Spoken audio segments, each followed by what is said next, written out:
I was born from the bombs and the mines of the Blitzkrieg, and I've been around the world twice and I've talked to everyone once. I've fought in the jungles, the deserts, the mountains around the world, and I have been baptized through the violence of combat and the blast waves of my destruction. There's no bomb too big or too small, and there's no mine too deep. I will jump from 6 miles above the earth. I will dive to the cradle of the deep. Because anything worth doing is worth overdoing, because moderation's for cowards. You see, I don't quit when I'm tired, I quit when I'm done. And I'm never done. I protect the president, the vice president, and a couple of dignitaries too. But you won't see me in any movies, you won't read many books about me. Because I'm not famous, I'm just infamous. But you can check my pedigree because I'm well bred. I'm a sled dog.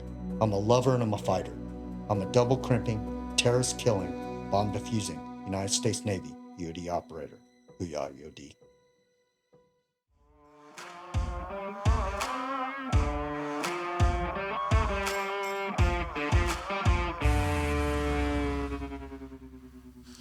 Welcome to the Echo Oscar Delta podcast, where we talk to Navy EOD techs and hear the stories that they want to share. All ideas, thoughts, and statements are those of the guest and the host of Echo Oscar Delta, and not of Navy EOD or Navy as a whole.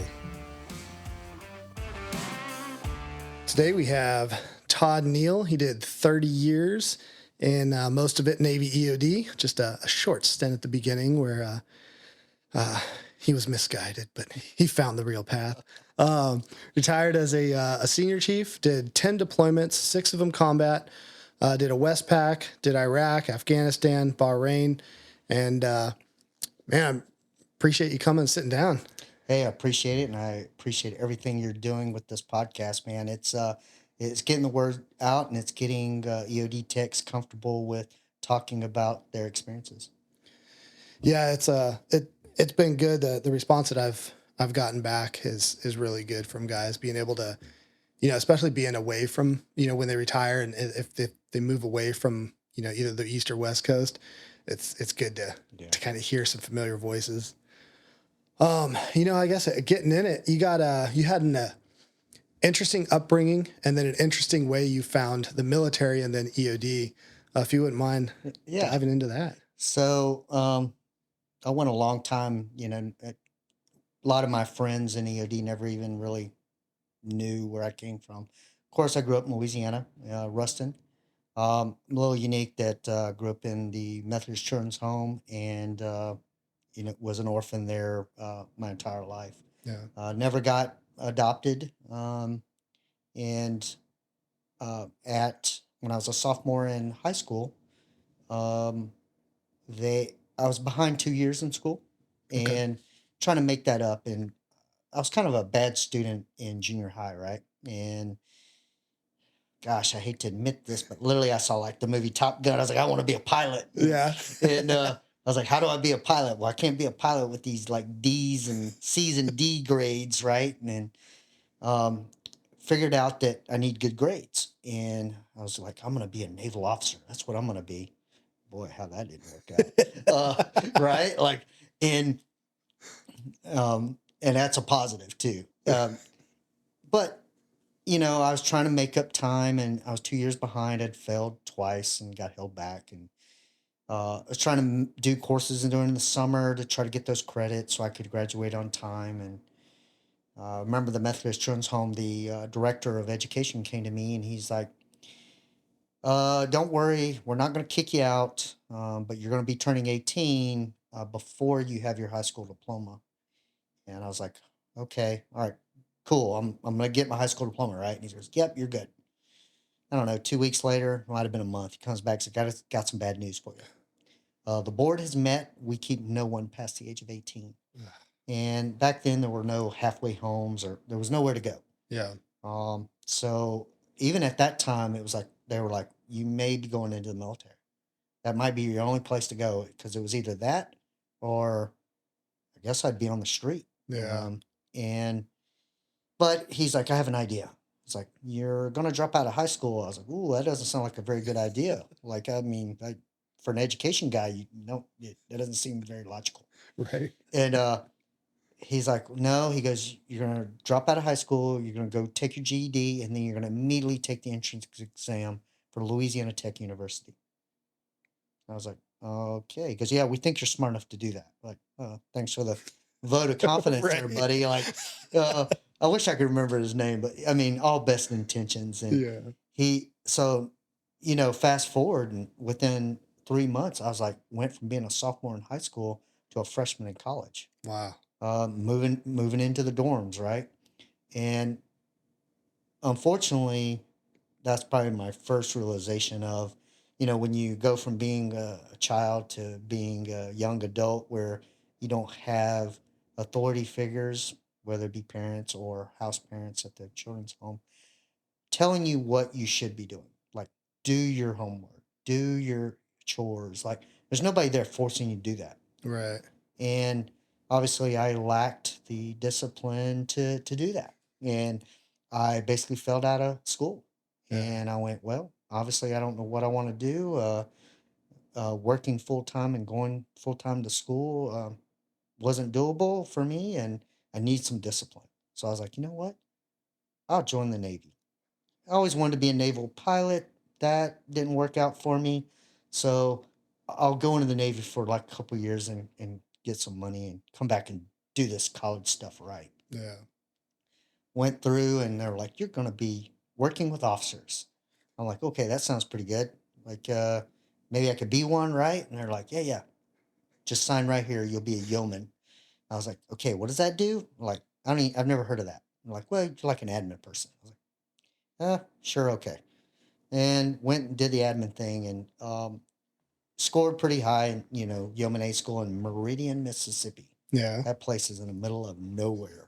Uh, and went to my first duty station, which was that Pack Fleet. So I get to Pack Fleet, and they're like, we have this new department called Warfare Requirements. You're going to be in it. And I'm like, okay. And I show up, and I am the only enlisted guy in this whole department. Like there was Admiral Prout, there was like Captain Stewart, there was like lowest guy was like a command. Oh no, there was a lieutenant. We had a crippy lieutenant, Yeah. which became like my sea dad. Right, his name was Robert Fletcher, and great guy. Guided me and showed me what how the Navy should be and what hard work was. And every one of those officers there, man, God, they worked so hard. Yeah. Um, and because it was about the Navy and, doing what was right for the Navy and the warfighter. And from there, I left and wound up going to a ship. And man, that was an experience. I pretty much was like, yep, I am done with the Navy. Yeah. I met the EOD detachment on our ship. I was on the USS Boxer. And it was like I don't know if I even they're out of the Navy, but like Scott Kern and Bill Graves, he was like a big like New York guy, and um, he and Ricky Dabbs, they were all great guys, right?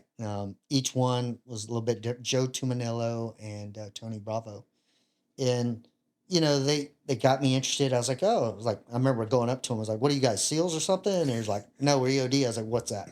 Yeah. And he's like, we're like, we're the bomb squad guys. And I'm like, that doesn't sound very good. He goes, well, we jump and blow stuff up. I was like, okay, that sounds cool. Yeah.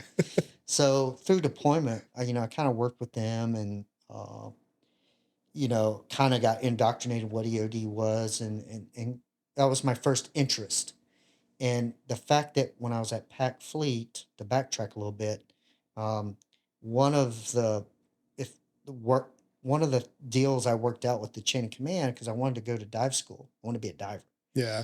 and but I was a yeoman, and Captain Stewart was a submarine captain, so he was like, "Tell you what, you do really well over the next year, and I'll call one of my sub friends and see if we can get you one of their billets to go to dive school."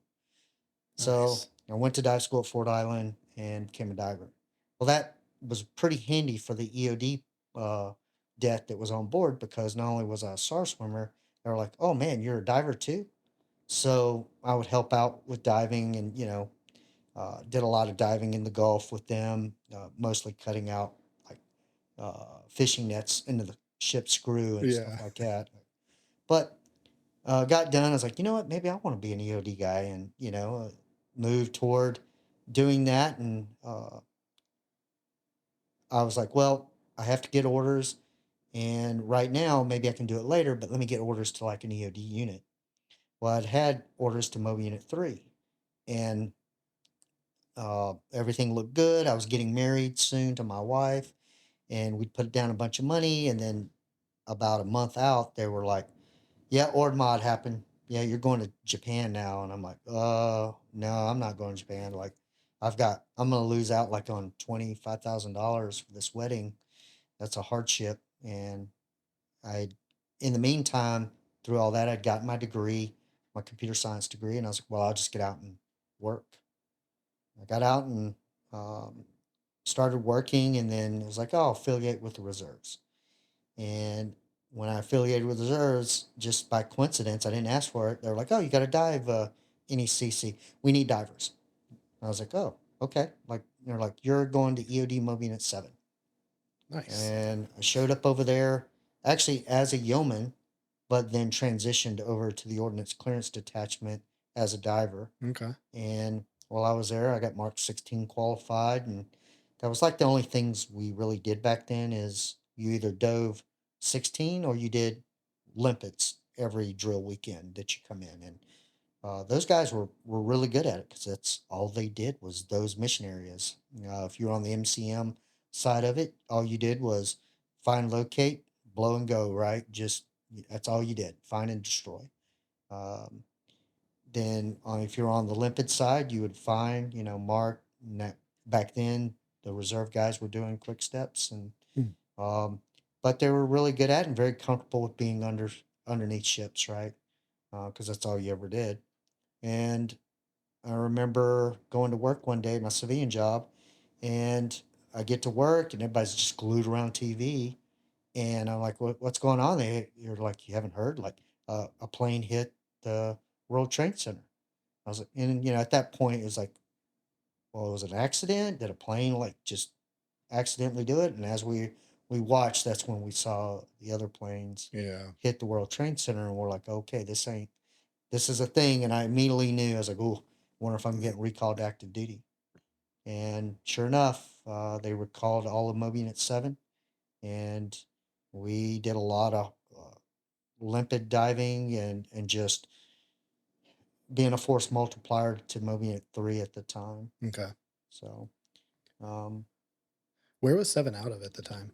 7 was actually over at 32nd Street at the time in the Okay. old, like almost looked like blimp hangars. It was a huge, you know, build condemned building Yeah. that they were housed in. Um, but we had cages, and it was interesting. I've met Billy Stalzer there. Randy Packard was the CEO at the time, and met all those people, and I really liked the mentality of the people that I was meeting. They reminded me of the debt that was on the Boxer with Scott Kern and those guys. That Yeah. I was like, okay, like I really like these guys, and we were on active duty for a year before we were released. And at that point, I was like, I think I was at 8 years or something active duty. And I was like, and I told my wife, I was like, hey, how do you feel about like me putting a package in to go back active duty, but to go EOD because I want to do something for the war. Yeah. I want to do my part, um, and instead of just doing paperwork. And ironically, me being able to do paperwork actually helped me get back in very quickly because um, I guess I had that disease that of typing, Yeah. uh, and so got back in and showed back up. And what I left out was that when we were called back to active duty, that's when the EOD unit sent us to qualify as 5339. So Okay. you would go to EOD school up to TMD right before BC, right? And I'd left, and while I was gone, I guess there was some kind of shenanigans with people that were on hold, nuke hold at EOD school, Oh, not yeah. not like showing up or something. Oh, really? So I went back to EOD school, and I remember I was checking back in, and not a lot of time had gone by, maybe a year had passed. Actually, probably not even that. And I remember seeing Dale Rock in the hallway. Me and him had like some run-ins, like uh, when I was going through school the first time, and he was like very like, "Hey," like like, and then immediately the look of "I'm mad as hell right now," and like comes right over to me. Is like, "Where have you been?" And I'm like, I don't know. I just got here. Like I was in San Diego. He's like, "You were in San Diego this whole time," and like he's like, "You are so screwed." And I'm like, "I just got here. How am I screwed?" And he's like, "It's guys like you that have been hiding out in X division. This." I'm like, "I don't know what you're talking about. I literally just got off the plane yesterday." And I was like, "I left. I got my qual and I left." And he goes, "Oh, okay. All right. Well, I'm not mad at you then." Oh, thank God. Right. So I didn't quite uh, class up immediately because they didn't know what to do with me. And there were some people that were like, "You need to start from the beginning." And I was like, I didn't fail out. I should pick up where I left off." Yeah. And there were some people that were like, "No, you should start at the beginning." And I'm like, "No, I'm not doing that." Like, but I worked in training, right? Because I had that typing disease, Yeah. right? And they were like, "Well, until you class up, you're going to work here in training as a yeoman." And I was like, "God, I can't get rid of All this right. this disease."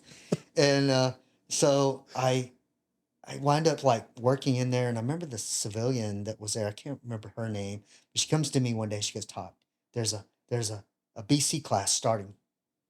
You better get in it because they're not telling you their classes are open because they like having you here." Like I was like, "Oh man!" So I had put myself in the class, and there was a unnamed chief at the time who showed up, and he was like, he saw my name on the board, and he's like, "What is this?" I was like, "Oh yeah, I'm starting school on Monday." Like, and he's like, "No, you're not." I was like, "Yeah, I am." He goes, "No, you have to start off at like recon." And I'm like, "No, I passed recon. I don't need that." And he's like, "No, you should start there." I was like, I'm willing to take my chances." Like, um, and he's like threw like a recon bag at me. He's like, "We're going out to do a recon right now." So I'm like walking out, and I see Dale Rock, and he goes, "Where are you going?" I was like, "Going out to do a recon. I, I may or may not see you on Monday in class." Like, and he follows us out, right? And I do my recon, and they're being distracted. I'm being distracted by them because they're talking very loudly. And next thing you know, Dale comes over and goes, "All right, you're done." I'm like, "What did I fail already? Like, what happened?" Like, he's like, "Put that bag down." I'm like, what's happening?" So I grabbed the bag. He goes, "No, leave that bag. That guy can bring the bag back."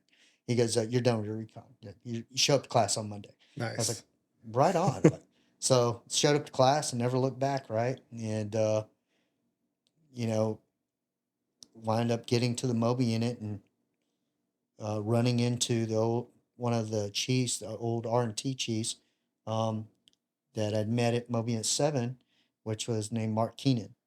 Very tall man, very Yeah. tall. Um, and those who don't know me, I am a very tall man myself. No, I am not. I am like 5'3" and like 150 pounds. Like, and this guy is a monster, and almost like Bill Gray's, which was also a monster. And but came up to me, and he's like, "Hey, I'm putting together a team. You want to go to Fallujah?" And I'm like, "Ooh, like when?" He's like, "3 months." I'm like, "Sure, why not? I joined up to do this. Let's Yeah. go." Right. And he's like, so it was like crazy training that like all through the holidays, like Christmas and all that. And we heard like, "Oh, we may be there for the Battle of Fallujah," right? And we get there, and it's like things are just crazy, man. It's like we get there. It's like how convoys are. Like it's like, all right, on the map, it's only 3 miles, but we're gonna take the 20-mile route. Yes. Like, I don't know how that works. Like we still get there, like, and they're like, "Well, we can't go directly there." And it's Yeah. like, well, there's only so many roads there. I think they can just wait us out. Like, but I remember. they put me in a truck with this guy from like Alabama, and he's like driving convoys in Iraq in an unarmored truck that the windshield like comes all the way down to your knees. Yeah. Like you feel so exposed. And I'm like, I look at him and I'm like, so you do this every day, huh? And he goes, yep. And he had like a 45 that he gotten from somebody, and he's like, yeah, but I got this. And I'm like, yeah, I don't think that's gonna help us. Like, I don't know. I Yeah. was like, and but I was like, hey man, if I have to punch rounds through your windshield, just be aware I'm not rolling windows down. Like, and he goes, do what you got to do. And I was like, man, is this how I die? Like on the way to Fallujah? Like, man. And so we leave Taqadum and head off to Fallujah, and we get there. As soon as we get there, they're like, we need volunteers to go to the city. And I was like, I thought this was Fallujah. And they're like, Yeah. no, the actual city of Fallujah. We have a post there in the middle of the city. I was like, well, I volunteered for this. Like, I raised my hand. I was like, I'll go. And Mark Keenan rose his hand too. And we went with a Marine that kind of knew the lay of the land. His name was Matt Small. And so we're kind of getting the feel for everything. We had a call literally that morning. I don't know if we had slept maybe 4 hours Really. over the last 24. And so we get up to go on this call. It's a UXO call. And it's my first response, right? Like, yes. And, I'm the smallest guy, and we're in Humvees. And of course, the smallest area in a Humvee when you got a comms rack is a driver, right? That position is like, you got a comms rack. And I was like, well, it just seems right that I sit here because I'm such a large man. And, it's like, so I sit there, right? And so we're rolling down the road. And of course, you're like, we own the road, right? Vehicles pull over. We drive down the middle of the freeway. Um, if you don't pull over, we escalate force. And I remember just driving down, and we didn't have cruise systems back then. Really, Right. we had red, like red was our cruise system, and there weren't many key fobs back then. Like it was a little more advanced, so it was worthless. Yeah. So we're like speed You're is on our right. side. Go fast, safety last, right? And we're like just as fast as these Humvees could go, right? And I just remember rolling down, and like I look over on the side of the road, and I'm like looking for IDs, right? And I'm like, oh, there's a burlap bag. And about the time I process that, like it's just boom, right? Ugh. And my front windshield is cracked, my side windshield is cracked, uh, everything's ringing. There's no soft or hard hits. Like nobody's injured, thank God.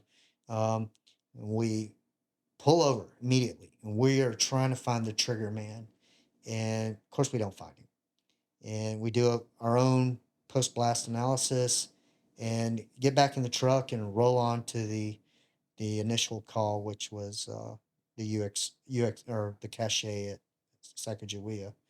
And we get there, and like we blow up a bunch of ordnance. And that's when I realized, like, man, I don't, my word ID is terrible. Yeah. The Marines were great at it. And over time, you got really good at it. You very rarely did you have to pull out a book. You could be like, that's a 152. I could tell by the bands, and that's a 155, a South African 155. That's 152. Um, but it just made processing reports a lot quicker. Yeah. But the realization was by the time we got back, oh, by the way, we didn't go to that call and go straight back. We literally went from that call to like 5 IED calls. And I was like, wow, okay. Like we got back at night. Yeah. And really the only reason we really had to go back is we ran out of bank. And I was like, man, like, is this normal? Like, I guess so. I mean, that was my normal. Yeah. And, but I talked to Mark, and I was like, man, hadn't been here 24 hours, already been blown up. Hmm. That's bad. Like, and then personally, I just kind of went, man, um, this might be it. This might be my first deployment, my last deployment, like all at once. Like, it's like may not make it out of this one. And I think that was kind of the unspoken sentiment amongst the entire platoon. Yeah. Well, the Marines made our OIC the commander of the EOD, so it was Marine and Navy living under the same roof. Okay. You can only imagine how that was going. It's got to Like, be interesting. oh yeah, oh yeah, everybody was talking crap about each other, and you suck, and this, that, and the other. And our OIC got tired of it and said, "Okay, that's it. There's no more Marine teams. There's no more Navy teams. You guys will integrate. There will either be 2 Navy and 1 Marine, or 2 Marine and 1 Navy. You'll work together." Yep, that took about less than 1 day, and then we just talked crap about each other's teams. Like Yeah. nothing changed. Yeah. Like the crap talking just didn't change. It just went from Navy to Marine to, well, your team sucks, and like you're an idiot. And, like, Yeah. but more like not in a like literally not in a bad way, more in like in a joking like way, because I think everybody kind of was like, that sense of we're probably not making it out of here. Yeah. uh, like it just made things very simple and straightforward. I think it's a way to not think about that what you already have decided is going to be the fate. Yeah. It's a way to not think about that, and like everybody can kind of bond over that portion. Yeah. And so I guess once you get past that, then you start recognizing things that are funny. And you say things that are probably morbid morbid now, that you I mean, contextually, it was just how things were. But you know, you would you really looked at the bright side of everything. You're like, man, I have infinite amount of explosives. I can try anything here. Like, and you really did learn what the capabilities of explosives are. I remember we had a Zuni rocket, 2.5-inch Zuni rocket, and wow, I can't believe I even remember that.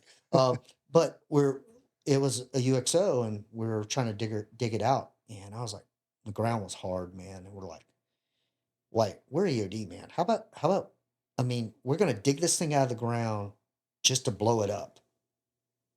How about we just blow it up here in the ground? The ground will kind of temp it.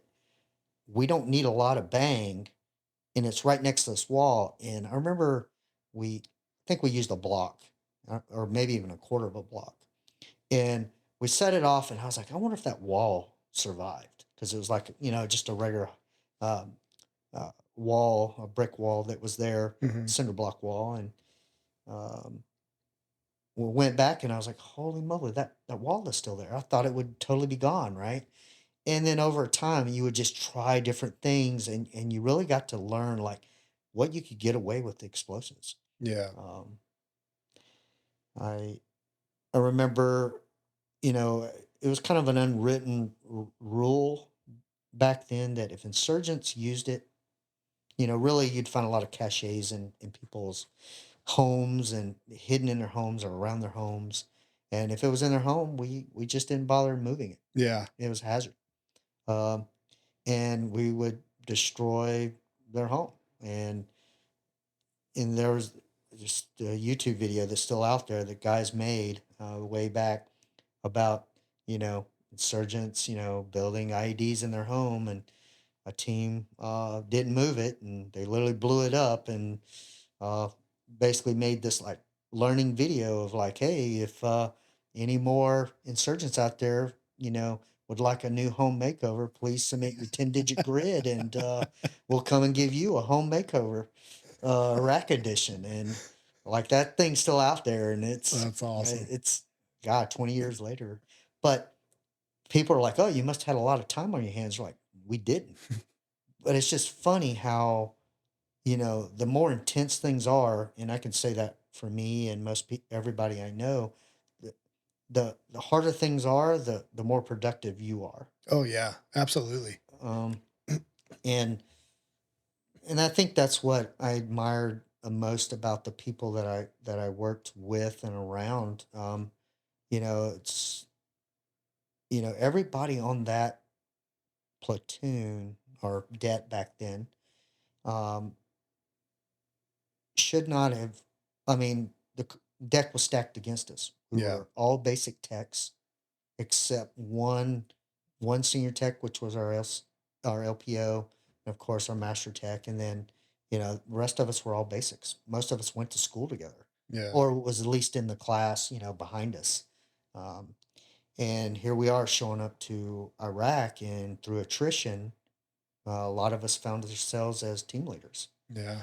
And looking back on it, you wonder, I mean, how does a basic tech one lead a team and one survive, right? Um, and the simple answer is there were people like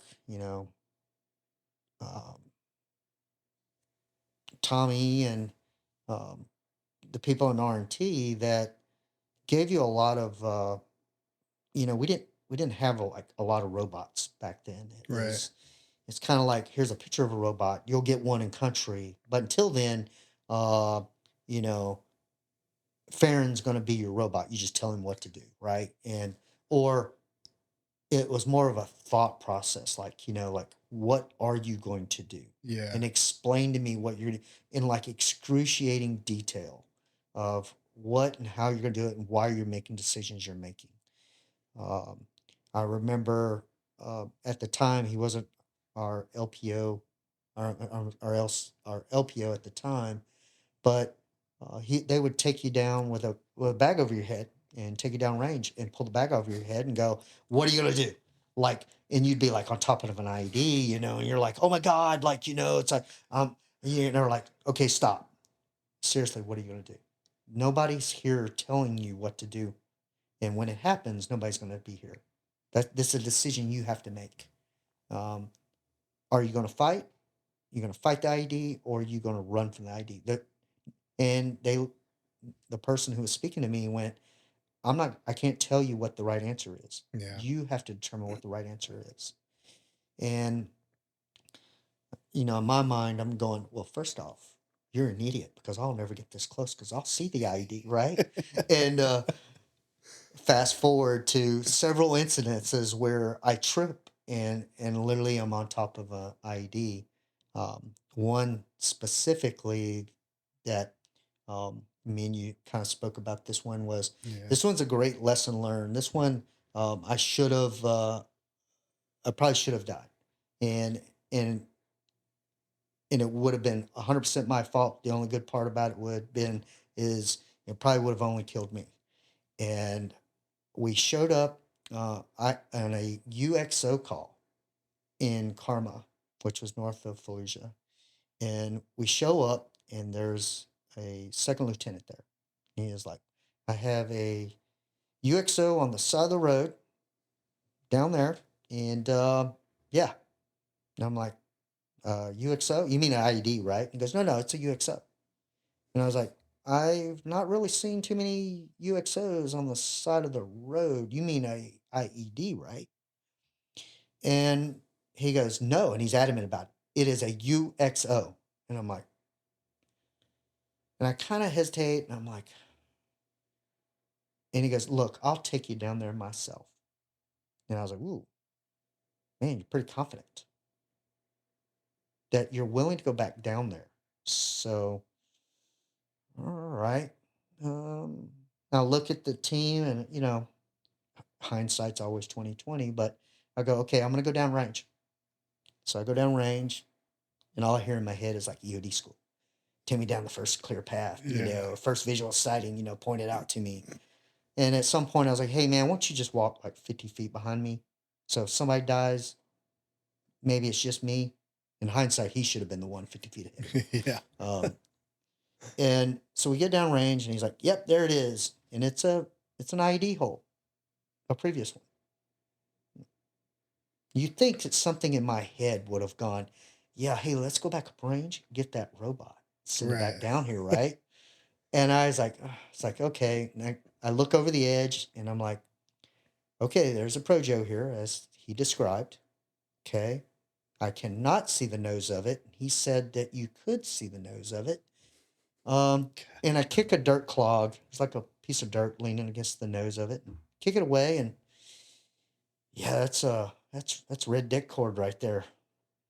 And I'm like, maybe it's not connecting anything. I thought he said there was nothing in the nose of this thing. So I grabbed the deck cord and I kind of tug on it, and um, sure enough, yeah, it's attached to something.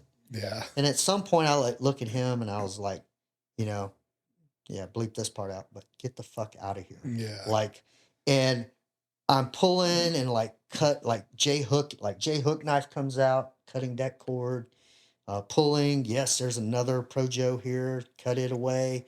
There's a bottle of gasoline here. I toss it. I'm pulling. I found an LRCT base station, still hooked to all this deck cord. And I'm like, oh man, I'm about to probably lose a hand here. Yeah. And I just grab everything I can. I toss it over my shoulder as far away from me and the IED, because I was like, yeah, this thing could go. It could probably still set this deck cord off. Like, let me get some separation. So I toss everything. I ensure there's nothing else there. And I sit on the edge of the hole and I go, wow, I just survived that. And then the second thought come to mind was, it would really suck right now if I were killed by a secondary because I didn't do 5 and 25s. So I jump up and I start doing 5 and 25s and go back down range, cut the deck cord out, the LRCT, go back up range. I'm kind of mad at the second lieutenant, but really I should have been more mad at myself at decisions that I made. And um, I threw the LRCT at him and I go, yeah, it's a UXO, huh? And he's like, he didn't know what to say, and I was being very, very aggressive with him. And the gunny that was there kind of got in between us and said, hey, I got this. Yeah. And I was like, okay, yeah. And we go bag evidence and, head back to Mech Fallujah. We get another call back to the same place. And I remember telling my OSC, I was like, I wonder if that second lieutenant's gonna be there. I hope he's not there. Yeah. Like, I hope it's somebody else. Like, I'm still mad at him because obviously he's an idiot and doesn't know the difference. And we show up, and I'm literally like, wind taking on. I was like, oh man, like it's this guy again. Yeah. So I show up and open my door, and he's like immediately at my door. He's like, I've got an IED downrange, and it's an IED until EOD tells me it's not. And like looks over at his gunny with like this thumbs up expression, like I just did good, right? Like, and the gunny just kind of doesn't do anything, and I just look at everything. I was like, okay, well let's get a robot down there because I've learned my lesson. Yeah. And Yeah. we go down. Sure enough, it's an IED. We get rid of it, and the the gunny is just like, yeah, I took care of the problem. And then kind of gives me a thumbs up, like the same expression. And I'm like, oh my God, okay. Like this may work out. But when I was a training unit, That's man, funny. as an instructor, I tell the young guys, it's like, don't make the mistakes that I got lucky. Yeah. I lived. I made a bad decision. I mean, to the point of you almost can't trust what people tell you, right? Right. Because they're not trained and they don't know what they're looking at. And the words that you use may be different than the words that they use. Because Yeah. looking back on it, is it unexploded ordnance? Yeah, it was. But rigged as an ID. Like, Right. and to him, he probably just didn't know the difference. And um, the what we did learn is that the infantry units had such high respect for the EOD teams that they were doing some unsafe things. Yeah. They would go and make second and third approaches to ID items to ensure that they were IDs before they would even call us. And after you do some post blasts on some of our folks, you it's not something you want to see anymore. The bad guys all day long. Let Yeah. let them dudes kill themselves all day long. And you would learn, you'd roll up on scene and you had to watch what you would say to them. You're like, where's the ID? You're like, follow me. And it's like they would lead you right to it. Mhm. Where's that? Right there. You mean the one that's like literally like a foot from us? Yeah, yeah. It's like, okay, hey, let's back out and let's have a talk. And Yeah. you talk to them. They're young. They're young Marines, and they're doing what they think is right. Right. And you would learn when you'd roll up, you'd be like, don't move. All right. With not moving, where's this ID? And don't say you're standing right next to it. Yeah. And sometimes you would go, yeah, it's right here. I'm like, okay, I'm going to need you to walk toward our truck Yeah. and to get some frontal. And we're going to back out of here. But sometimes, you'd give them a laser and you're like, or you would give them your weapon that had a laser on it and be like, hey, man, I want you to use my laser and I want you to laze where this thing is. And that would help a lot. But over time, you would learn that, like, I mean, the guys would tell us, like, man, we just don't want to waste your guys' time. And I'm like, okay, first off, man, uh, waste my time all day long. I would rather come out here 1,000 times on nothing than have to come out here one time on one of you Yeah.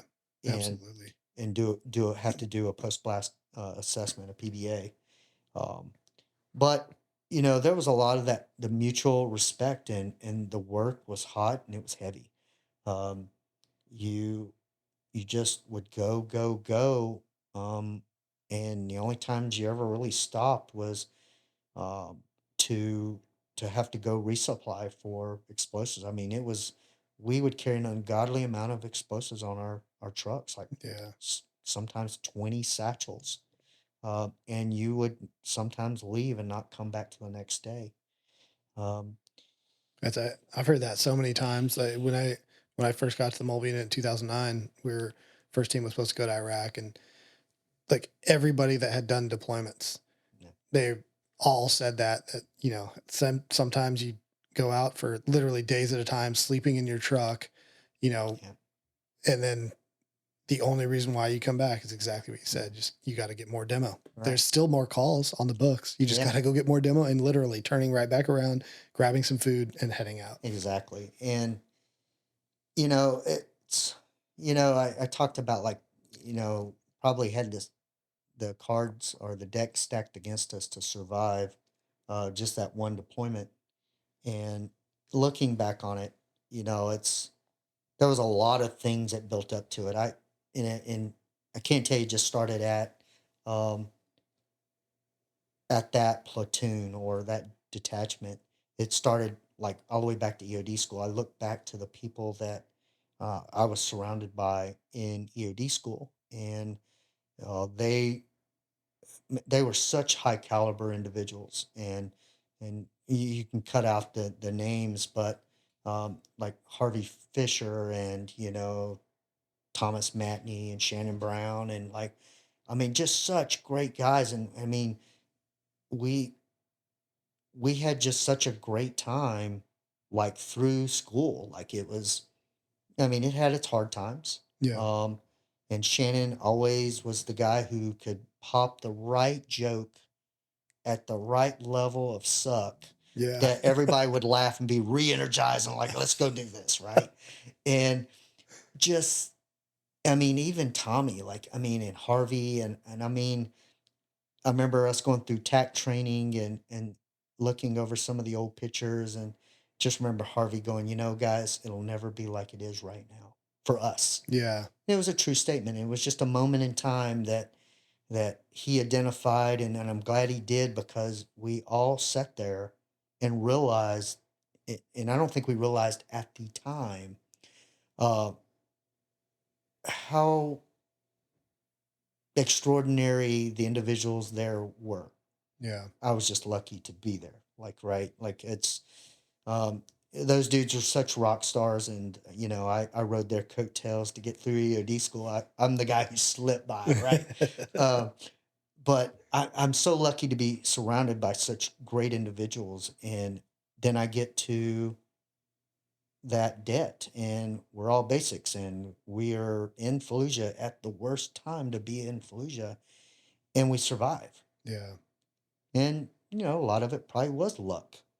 but I think a lot of it too was um, Tommy Rebus and those guys who gave us such great training at R&T that prepared us to use our greatest weapon, which was our brain. Yeah, absolutely. Um, and I have my own, like, I think if EOD techs can utilize that first and be taught to use that, the the the tools in your toolbox, the robots, everything else, they're just multipliers. They just give you more capability Hmm. built upon you thinking.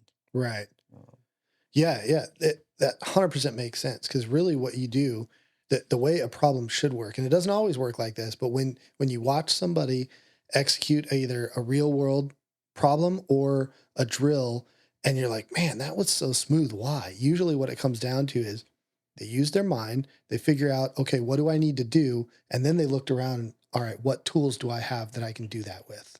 And sometimes it may be the robot, or if you're dismounted, maybe it's not the robot, maybe it's a pull line or this or that, and mm, you look, okay, it's a water bottle this time. That's the safest, and but it's what do I need to do? And then what do I have to do it with? And when you watch drills and you're like, man, this is taking forever and it's making no sense, mhm, usually it's because they're like, what tool do I have? mhm. And how am I going to use that to solve this? Like, no, figure out how to solve it and then what tool you need to to actually make that. Yeah. So, as being a fellow instructor at the training unit, you sometimes you be sitting instructor, be like, exactly that. We're like, Yeah. what is going? Nothing's happening. What's going on right Yes. now? And 9 times out of 10, I would just go over, and if they were in a jerv, I would just crack the door and sit in the back and just listen to what's going on. Yep. And 9 times out of 10, that's all I needed to be like, okay, I understand their train of thought now. Hmm. Okay, that makes sense. And um, and if it was something that was crazy off into left field, of course, I'd go talk to the team leader and be like, "Hey, man, walk me through what you're doing." Right. I was like, "Because this is training. This is like, it's better to learn here than bleed in combat, right? Like, Yep. it's the penalty is way greater." And I do believe that when people know that their lives are on the line, they make really good decisions, right? Yeah. Like they don't make half-assed decisions. And they're because the penalty is death, Hmm. right? And so, when you start talking to the guys and you're like, okay, what's your thought process? And a lot of times it's just getting people used to, hey man, you you should be executing steps 1 and 2. You should already be thinking about 3 and 4. Yep. Like, that's your job as a team leader. 3 and 4, 3 and 4, 3 and 4. Because P1's doing 1 and 2. Yep. The rest of the team, right?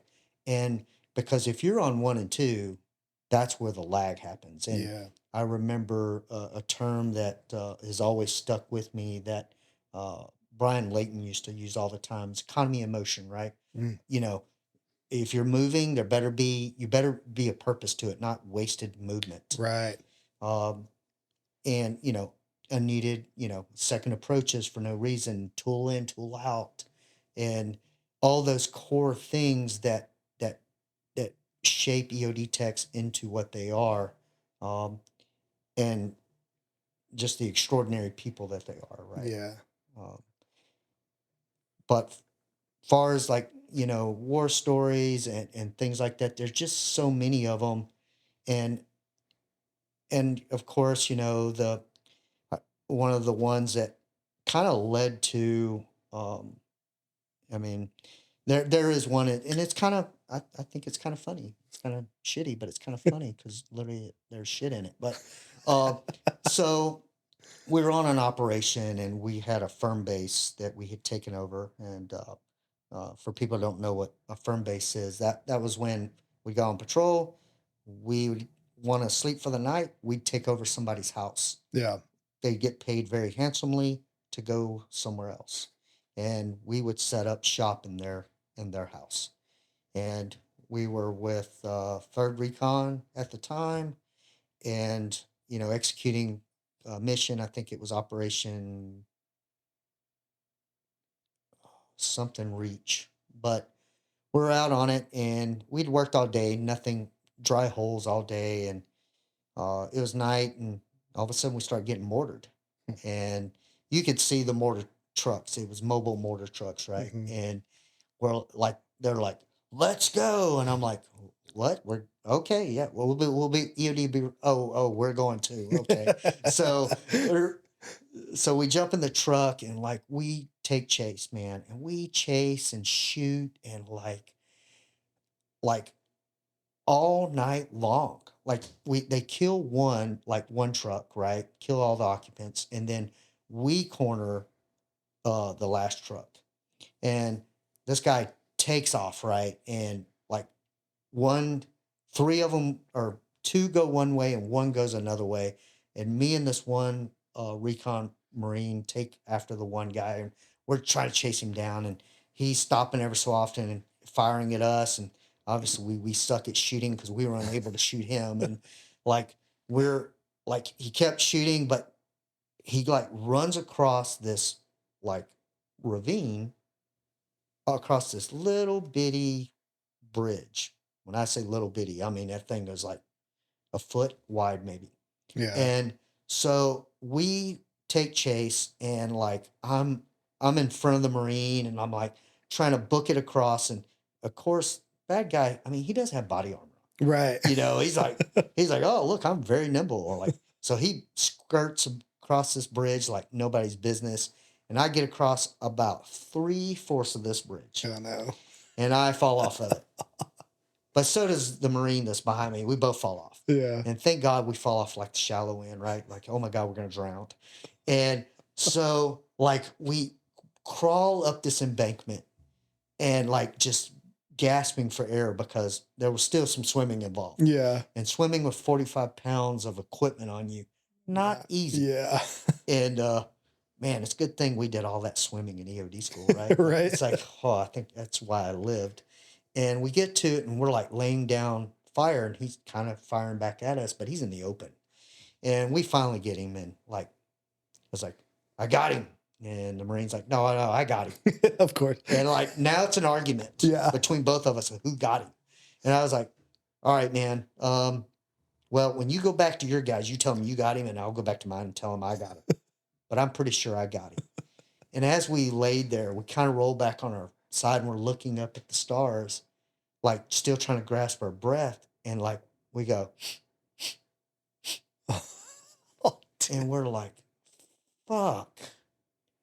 That was shit water. Yeah. Oh. I better not like catch a disease from this. Like, and we go back and they're all like, what in the world happened to you two? We're like, don't want to talk about it. Like, and they're all laughing and making fun of us. Of and course.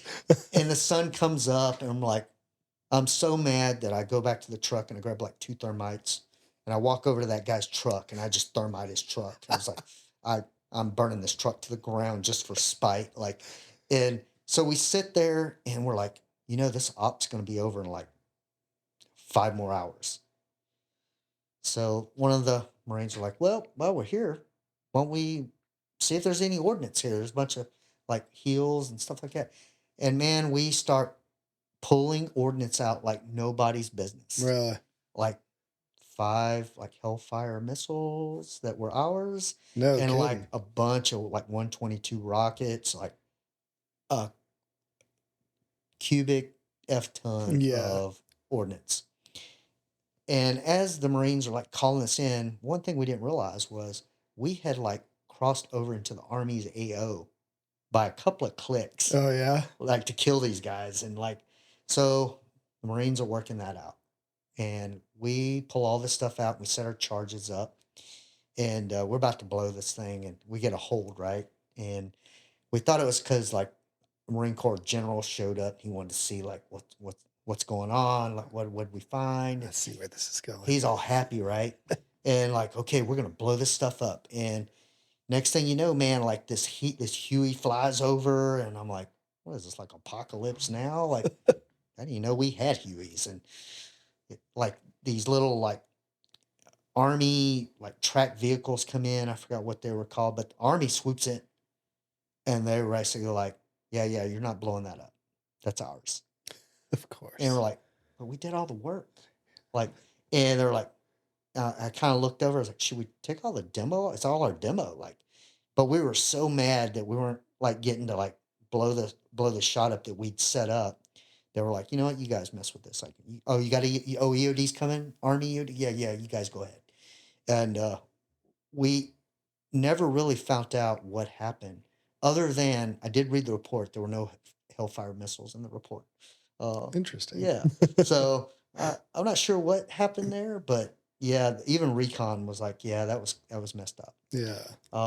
But on the one of the other missions during that time, I remember the captain. He was so happy. We found a bunch of ordnance, and it was in a house, and he calls in an airstrike, and like we're standing there, and everybody's got their video cameras up. This is pre iPhone, right? Hmm. But we had the Sony cameras, and they could do video, and we're videoing, and I think we literally had a Sony video camera, and Brian was like videoing and stuff, and I remember like you hear the F-18 come in, like he dropped some ordnance, and like yeah, here it goes, man, like you pan over to the right, and like huh, he missed.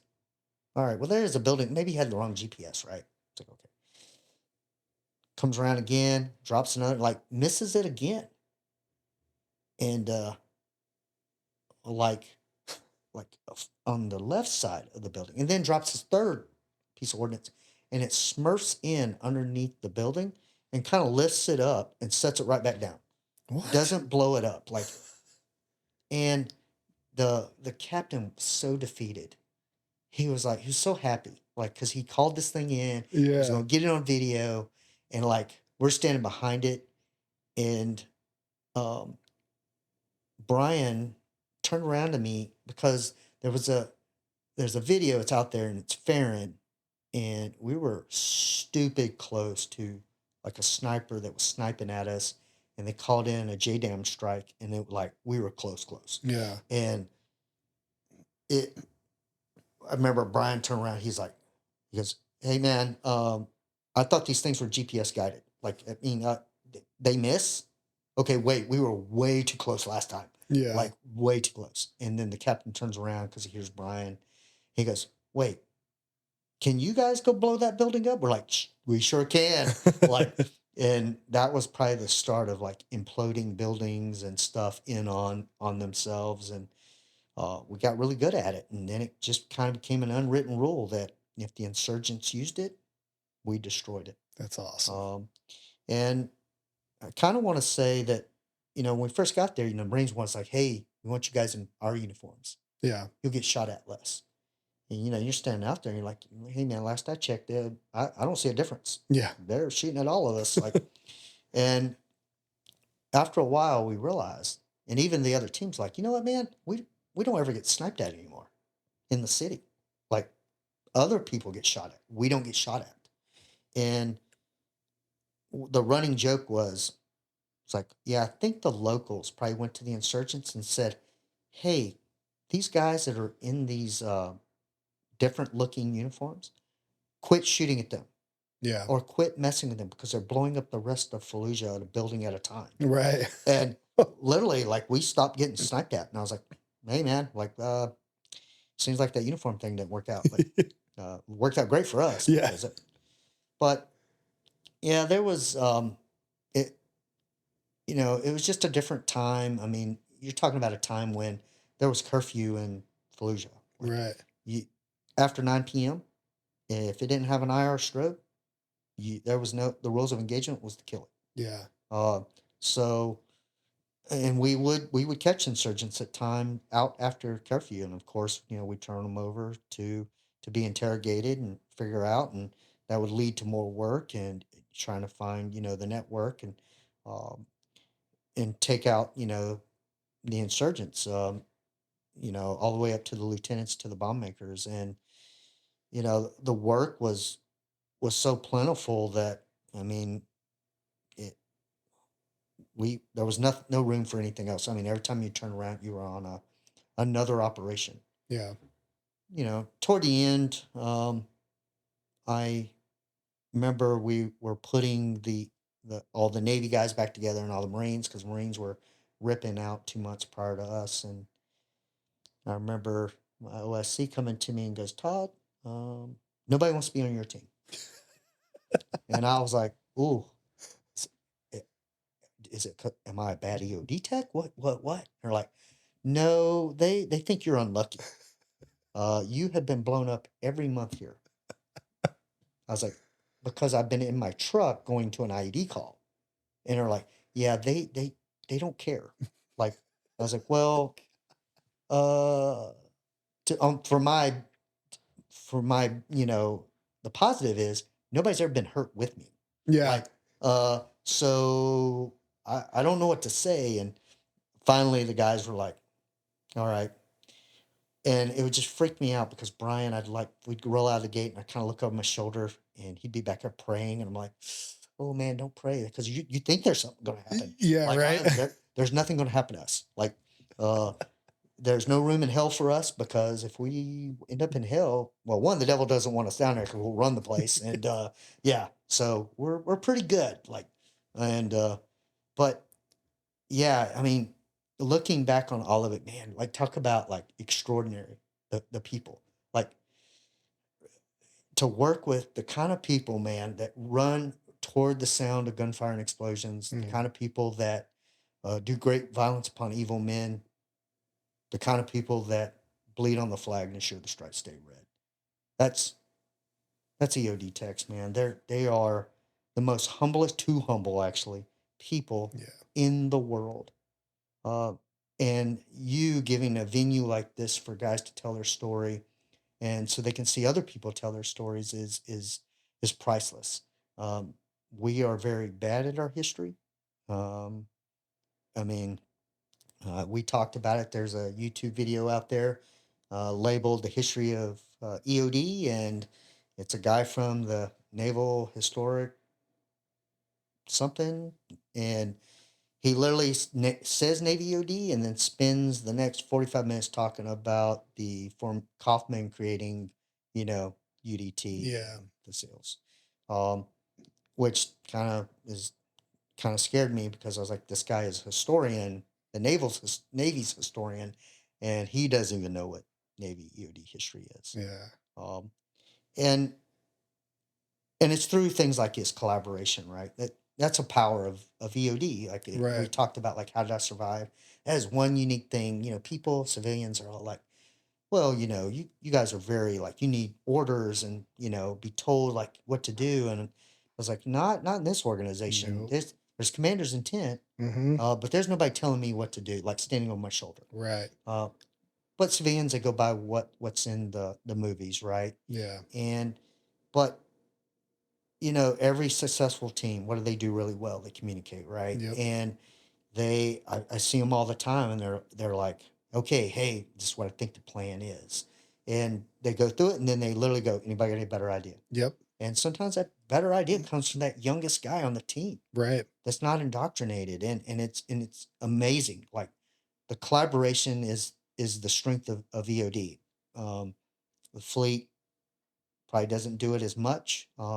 They are more of a down type organization, like Mhm. you will do, and in EOD, and there's times and moments where that is the type of leadership. But Yeah. people seem to be surprised when I mention how collaborative uh, Navy EOD is, especially to civilians, and how it's a power. Yeah. So And I think too, like the reason why we can do that is one, there's a selection, right? So mm, the people that generally would have terrible ideas are not at the end of the process, right? Occasionally one or two gets through. Um, but then also our schooling is focused and after schooling too, it's focused on threat assessment, finding the problem and coming up with a solution. And so everybody on the team has some form of that. And the senior guys just have done it more and more so that it's usually easier. But the problem with it sometimes is you've seen it. So you're like, oh, this is what we'll do. And then there's a new piece to that puzzle that you just forgot to add in. And that makes it harder, which is why the new guy who is also doing the same thing that you're doing is like, oh, but what about this? And you're like, yeah, what about that? We're doing your idea. Yeah, right. I mean, it's and sometimes they say something and you're like, okay, that was so off. How did I not come to, like, how did I not get Exactly. there? Like, Yep. it's like, and, but that's why it's a team, right? Yeah. Like it's a team. It doesn't, it won't function. You won't live, you won't survive Mhm. unless it's like everybody is in it and feels like they'll be heard. And, there were times on teams where it just wasn't, we didn't have the time to do that. Right. And when you make that ask and you're like, guys, we have to do X, Y, and Z, they execute it immediately because they understand and Yeah. because each one knows that they are heard and they have value to the team, because if you don't think you have value to the team, you'll quit on the team. Right. Um, it, I was told that Mark Sanders said this quote once, and I agree with it. EOD techs are like thoroughbreds. You have to run them, because Yeah. if you don't run them, they'll quit on you and they'll Absolutely. never run again. Um, and but you were talking about, like, the team aspect, and what's great about a team, and also we work in an unrealistic environment. We work with people who show up every day wanting to take over the world, Yeah. and I think that's where some of the rub may start happening when we start interfacing with other, like with the fleet. Mm-hmm. And, Yep. you know, EOD techs, you may not have heard of someone, but you'll ask about him. And usually he is based off of his like job performance, Yep. right? We judge each other off the work we do. Mm-hmm. I don't think everybody else does that, right? So you'll go, hey, Tod Neal, like, well, I heard about him. I heard he's short. It's like, okay, well, cool. And you're like, oh, he's not a dick. Like, well, yeah, I have heard he's a dick. Like, he can be a dick, right? And but that's literally, you're in an organization that your name precedes you. Yeah. Like, Absolutely. I mean, there's still today. I mean, I think I'm getting to a point now where people are like, "Hey, do you know such and such?" I was like, "Yeah, I think I've been gone long enough, even though it's only been 2 years, that I just don't know a lot of the new guys. Like, Yeah. yeah, I know most of the guys were probably chiefs and or making chief now, and I've either been on the platoon with them or have worked with them in some capacity, whether it be Secret Service, but the the extraordinary individuals that are within EOD aggravate me now that I've been retired, right? Um, and I help a lot of guys transition, set up like a Facebook group where we share and collaborate information called NSOT, Naval Special Operations Transition, and it's for EOD techs and divers. Like, Yeah. uh, I really my path through transition wasn't that great. It was kind of like I got lucky. And I thought that it just shouldn't be that way, right? That's here in the Navy is like you can ask a chief anything, Mm-hmm. and because they know everything, right? Except about retiring Yeah. or getting out of the Navy. You know why? Because none of them have done it, Right. because they're all in the military, and you don't know what you don't know. And unfortunately, admin's like that too. Is none of them had done it either. Mm-hmm. Um, and through the website, we came up with a response plan that basically walks EOD techs through how to get out of the Navy. And so far to date, at least the last 5 guys that I've talked to have said they have literally had a zero issue with getting out of the Navy. And that makes me happy because Yeah. I feel like I can give back to an organization that I love and to people that deserve it. Yeah. Um, and but it does aggravate me when I have EOD techs that are like, I'm a big dumb animal. I was like, well, you're the smartest big dumb animal I've ever met in my life then. Yeah. And it's kind of almost like a thing of pride for them. And it's like, you're not a dumb animal, man. Like Right. I was like, you sit there and do cube root calculations in your head. You do the inverse square law calculation. Like, it's like you will take an X-ray of a circuit board and do the power source and go, oh, that could be a resistor, a capacitor, and determine what the possible firing speed of that board could be, and then pick a tool to try to defeat it. Right. Yeah. So I'm like, so you're an electrical engineer that never went to electrical Yeah. engineering school. You went to Area 8, so you're a mechanical engineer that never went to school either, other than EOD school.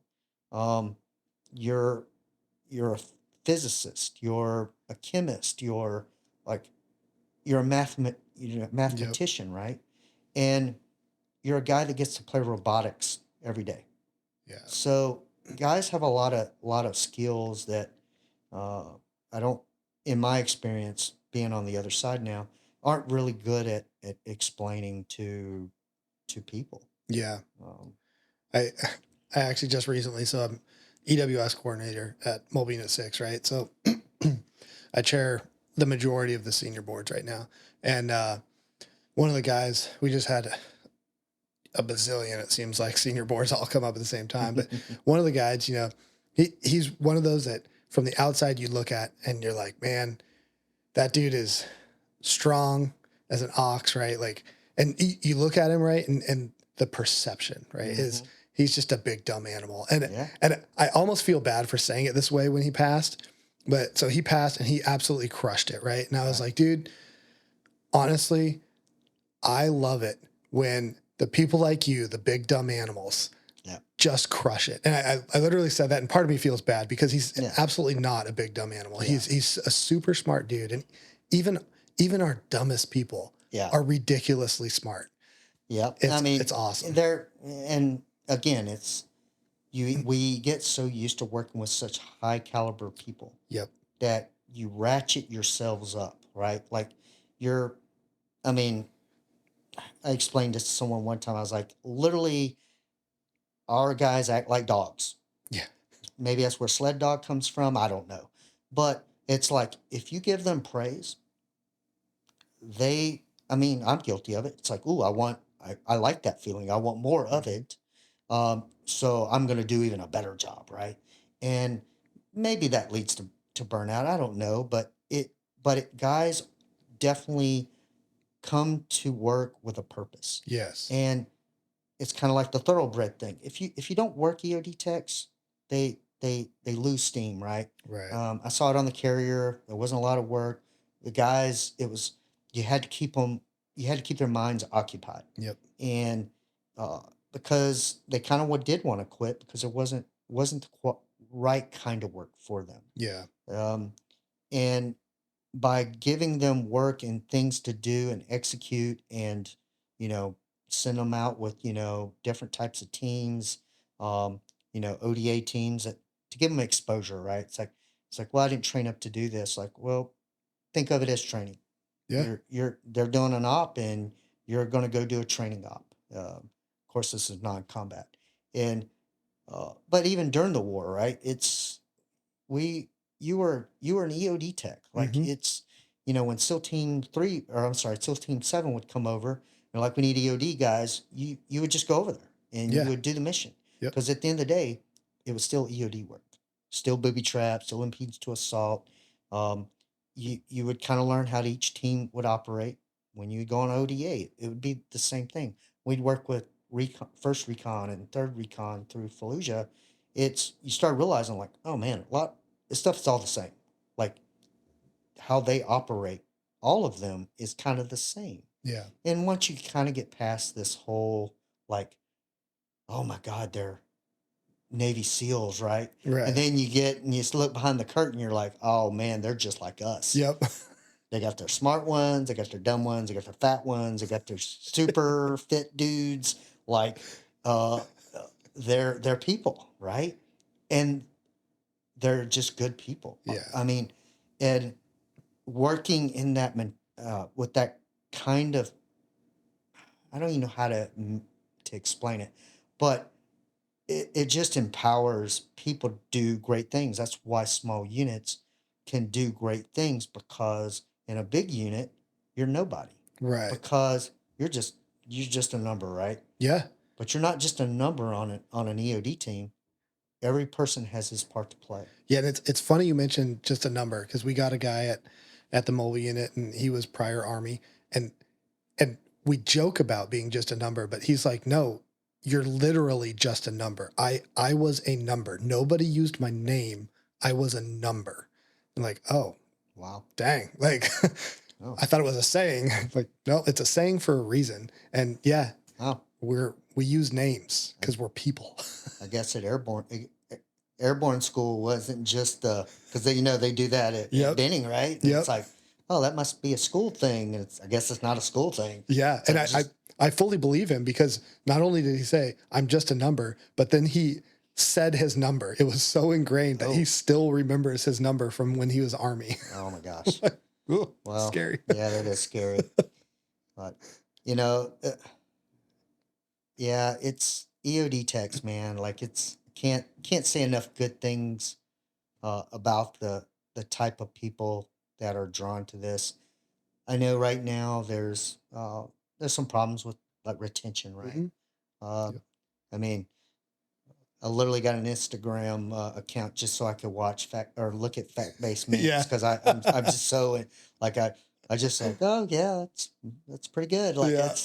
I mean, sometimes truth hurts, right? And but I heard something today and it kind of made dishearten me is that the EOD operators, they feel like they're kind of second string now because all they hear is about UMS going and doing the cool stuff and Expedition MCM. But as far as I know, they're part of that company, right? Like they're the other half, and um, maybe they should quit looking at it as Expedition MCM is like, I mean, who else is going to do the UDT type work? Yeah. The EOD guys are, UMS guys aren't. And we talk about mines all the time, but it's really any obstacle, right? Like, I mean, any obstacle to, you know, the beach, Yeah. any obstacle to get into the house. Like, I mean, that's all we do is impedance to assault. It just doesn't mean it has to be in a building. Um, and and if guys are like, well, it's not sexy. It's like, well, nobody's not making is preventing you from not making it sexy. Like you could go do a night op, low profile. Like you don't have to do it in the daytime. Right. You don't have to do it with ROVs all the time. You maybe do a dive. And it's really up to them. And I remember, and it's more of it was a joke. When guys would get kind of that negative state of mind um, on the platoon, and it led to in the office environment as well too, since that's my life now, because I'm a former action guy, and anybody knows that acronym, not to offend anybody, uh, but or maybe I'm a rag, retired action guy, Ooh, I like it. rag. Well, that could have been. God, I can only imagine other Yeah. what's going through their minds right now. Are you guys That's gonna make it on fact-based memes. Oh, sure is. Like, there's actually probably everything I'm saying is going to affect like, this idiot. Like, and but no, I mean it's when guys would get, and I kind of would do it to myself. Okay, everybody getting their little like, this sucks, like this that, and the other, and simple thing of like, hey man, nobody likes a quitter, and everything coming out of your mouth right now sounds like you're being a quitter. And I remember I do it to Gunnar Gavlik a lot. He's retired now. Yeah. We'd all get in our little stinks and somebody would do something negative. I was like, like I wouldn't directly say to him, but like nobody likes a quitter. And it'd be like, you know what, I'll show you. Like I'm not a quitter, and I remember one day I was like, I was that guy, right? And I was like, I was whining about something, and I Yeah. made soon as I got it out, I was like, ooh, I shouldn't have said that out loud. Like, and man, I had like three people like, what do we not like? Quitters. And that's what you sound like right now. And I was like, you know what? I'll show you guys. But sometimes that type of mentality is what keeps guys motivating, keeping them on target. And, it's, I don't get to live that life anymore. And all you guys who are living that life, man, it's what you make it. Yeah. Because there's no commander over your shoulder right now telling you what and how to do it. Right. Like, so it's like, if it's not sexy, hey man, that's you make it sexy, whatever that means to you. Like, Right. um, if you don't understand something, like ask your commanders, like, why is things the way they are? Like, Mm-hmm. but I mean, contextually, I mean, look at the next war. We got to get in there somehow, and it's going to be those expeditionary MCM teams that are getting us in there. Yeah. Just getting the Marines in there. Uh, that whole EBO, idea. That's who's going to do that. It's not Leon. Like, you got to get there first, Right. and that's Yep. that's going to be all you guys, all the Navy EOD operators, working in conjunction with the expeditionary MCM. Mm-hmm. Um, sure. Um, those guys, I don't know if many people know this, older guys do, but when SWIC first started up in the late 90s, you had to have a heartbeat to be SWIC. Yeah. It's not that way now. Right. They had to grow the program. Well, that's what UMS is now. That's us Yeah. growing the program, right? And there are going to be some times we need people with just a heartbeat, Yeah. until we get to a point where they close loop it and they start making those guys almost do what it takes to be an EOD tech or a diver. Yeah. Um, but we're just not there yet. We don't have the luxury. Um, and trust me, if we go to war, those guys will get real good real fast, or they'll Yep. get real dead real fast. Yep. And that's just the, um, just kind of like the whole EOD adage of, like, it's like, you know, life will weed out, like, the non-hackers, right? I actually enjoy that you said that, and I'm going to take that back because um, that is that's probably the hardest thing being in charge of that portion of it is to get them to realize. And I actually like, we were just talking Yeah. about how it's so obvious. Why didn't I think of that? Yeah. But that is literally, it's such an obvious statement that is 100% true that if you bring it up to them in that way, Yeah. like they're gonna understand, like, okay, I have to start looking at this problem set in that way. I will either learn how to do this inside the framework of this being a combat thing, Yep. right? Or when combat happens, I will not be there very long.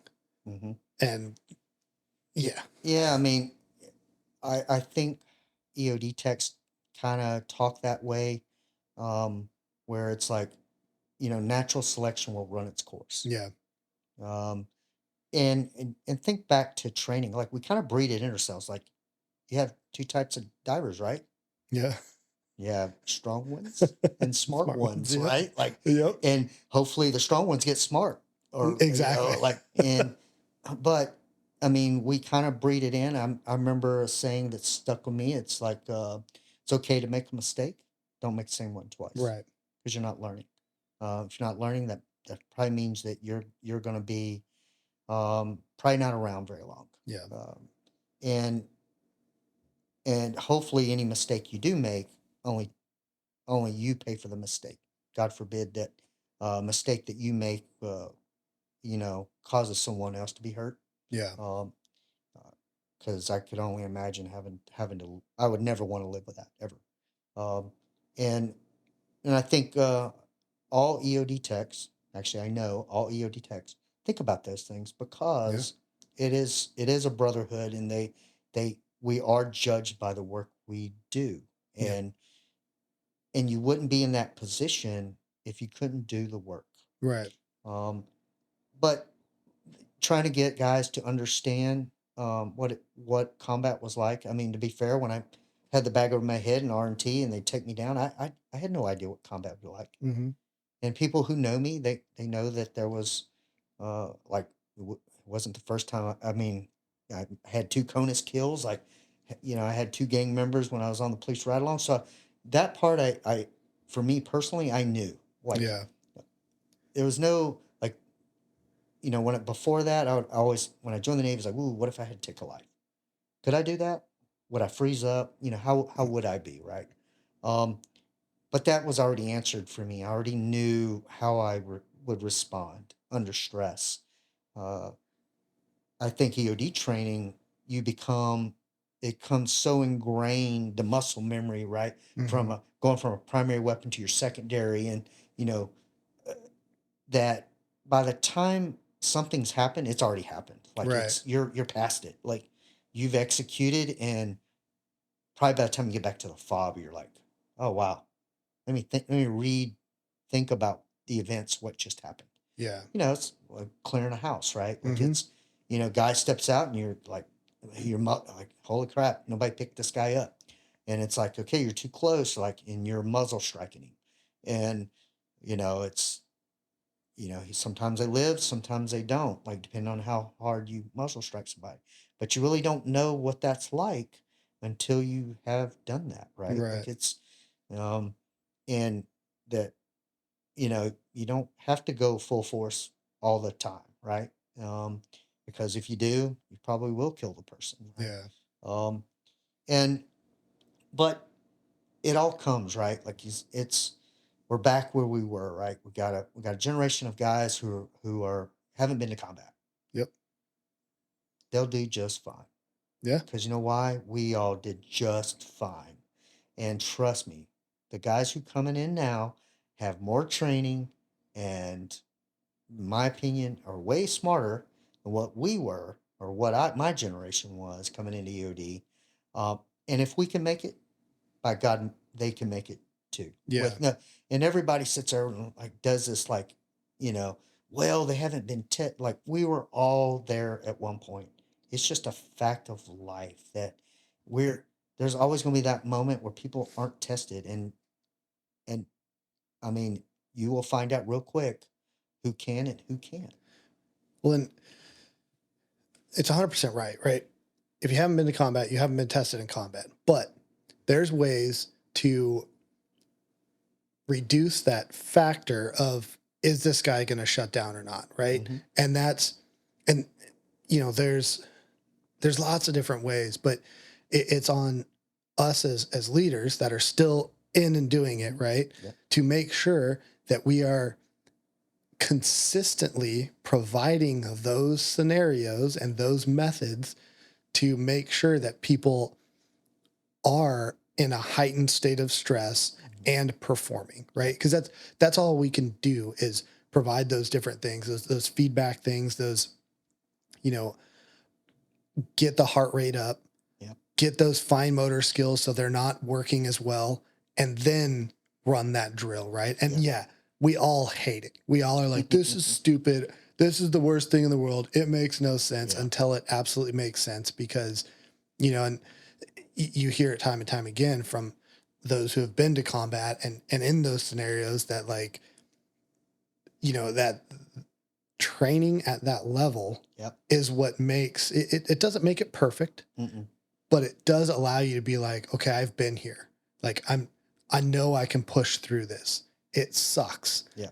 but I can move that next step. I can make that decision.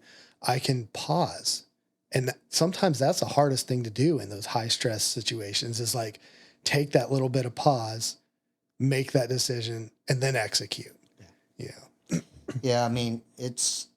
It rolls back to like, you can stress someone out, but if you don't take the time to have them walk through why they did what they did, they won't Yes. ever absorb it, right? And if you don't ever absorb it, you don't ever add it to your baseline, which doesn't free up bandwidth to take on more stress, Yeah. right? Um, it's the IAD drills, which you're down and you're like reloading and you doing all these other things, and you do it so much that you just automatically do it. Mm-hmm. What does that give me now? I'm not paying attention to my weapon anymore. My head's up and out. I'm looking to see what's coming at me. Like, but in the very beginning, I'm like, okay, how does this thing fit in? This Exactly. magazine fit in here? Like, I mean, driving a robot or it's oh my God, the kids today, man, they drive these robots like I'm just amazed. Yeah.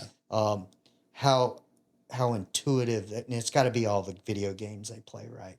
Uh, just speaking of video games, I always thought it was ironic that we'd be in combat, but playing like Call of Duty in Yes. combat. Like, Yeah. do we not get enough of this stuff? Like, Right. what's like, and I love this, the frogs. You'd be like, hey, work's been a little low. Is that how you guys getting your training in? Like, what's going on? They were like, get out of here, Todd. Yeah. Oh, we think you're so smart. Like, we're like, yeah, well, I guess I am the guy always doing the training around here. You guys are like, we should do training today. Hey, Todd, you do some training for us? Like, how about you guys figure out how to hit the right building? Like, and they're like, yeah, again, nobody likes COD. Like, and of course, it's like, oh, but I remember clearing a building uh, with him specifically, and we're doing dual point. And I'm like going through the building, and like all I hear is like, Todd, what, what, what's that at my feet? I'm like, what? It. I better not get shot in the face, dude. Like I swear, like if you're looking at the floor, that means like you're not looking like Yeah. like. So we get back, and like he comes over and says, "Hey man, I'm sorry." Like I was like, "Hey man, I'm right next to you, right?" He goes, "Yeah." I was like, he goes, I just want to go home with both my legs." I was like, "I'm right next to you, so it behooves me to make sure you go home with yours because I want to go home with mine." Yeah. Like, I was like, and by the way, like, I don't want to get shot in the face, dude. Like, if I'm looking at the ground, you better be looking at who's coming around the corner. Right. And he's like, okay, my bad, my bad. Like, and I'm like, Frank, you're killing me. Like, he's like, we're good, right? And I'm like, yeah, but if I get shot, I am haunting you. And he goes, you're not getting shot. I was like, all right, you better not shoot me. And he's like, "Ugh, I don't do things like that." I was like, all right, we'll agree, disagree, but okay. Like it, but no, I mean, those shenanigans, man, within the teams, like it's, you talk to civilians sometimes, and they're like, oh, you guys are crazy. Yeah. I've never met a crazy EOD tech ever. Oh, wait, one. Yeah, one. There was one. He We was won't a say that former name. diver, and anybody who used to Mm. be at Mode 11, and everybody, I'm pretty sure, after I said that, know who he is. Yeah. And I was like, but like, it's not like like you tell people like it's not the movies. Like I'm like, Right. we're not great. Like guys are really great at risk mitigation. Mm-hmm. Like they mitigate the crap out, like, and to the point of nothing should happen. They are the masters of mitigating risk. Yeah. And but people, and sometimes too, you meet some people and they're like, oh, I've worked EOD. Man, you guys are crazy. I was like, oh, well, you didn't work with EOD then. Like I've never met one that's crazy. Maybe old dudes, maybe, I don't know, but every old dude I've ever met, locked on, man, Yep. just locked on individuals. And just like, times have changed. You had a guy on podcast talked about like almost like I really love that. I can't remember your second or third maybe podcast. It was an older guy, talked about like his time and how EOD has changed over the years to what it is today.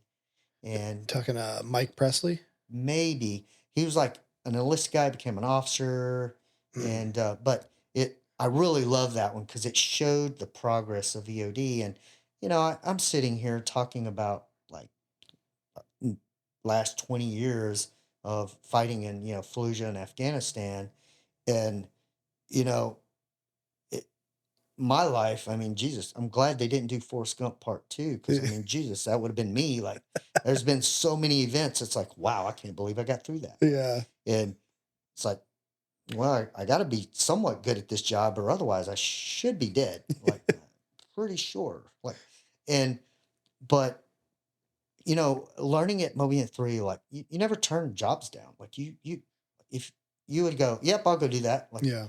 they just trained you to be an EOD tech. Like, you didn't get wrapped up with like, well, I'm a soft EOD tech or I'm an Mm. SW EOD tech or I'm a X-ray CM EOD tech was like, no, I'm an EOD tech. Go do anything, anywhere in the world, Yeah. anytime, right?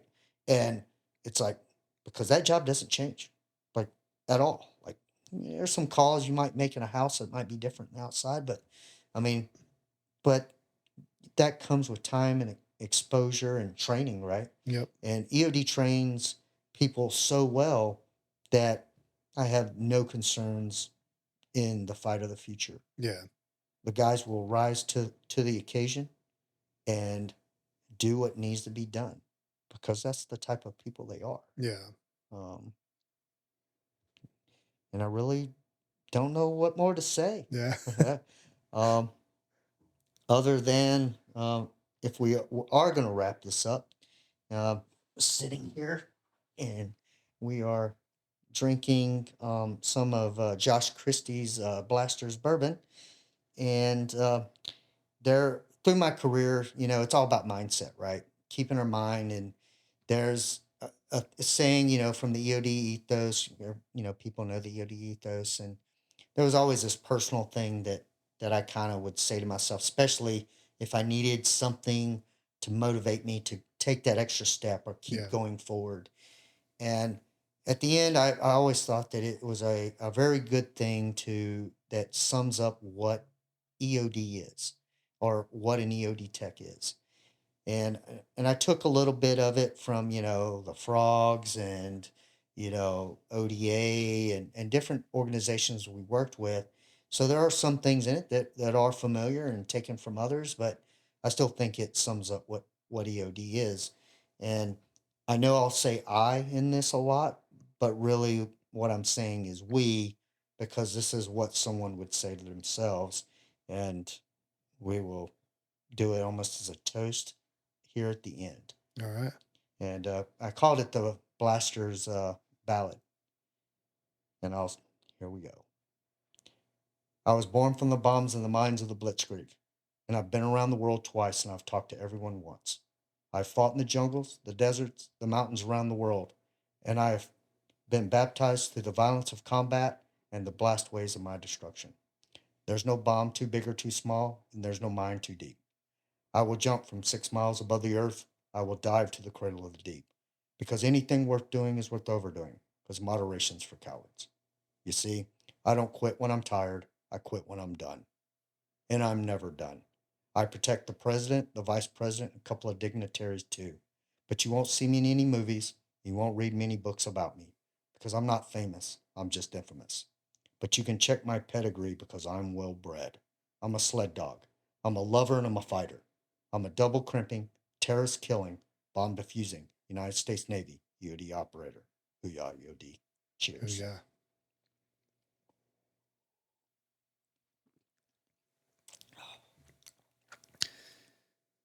Yeah, I think that's a good ending. All right. Do one more to Josh Christie since it says. Hoo-yah to Josh.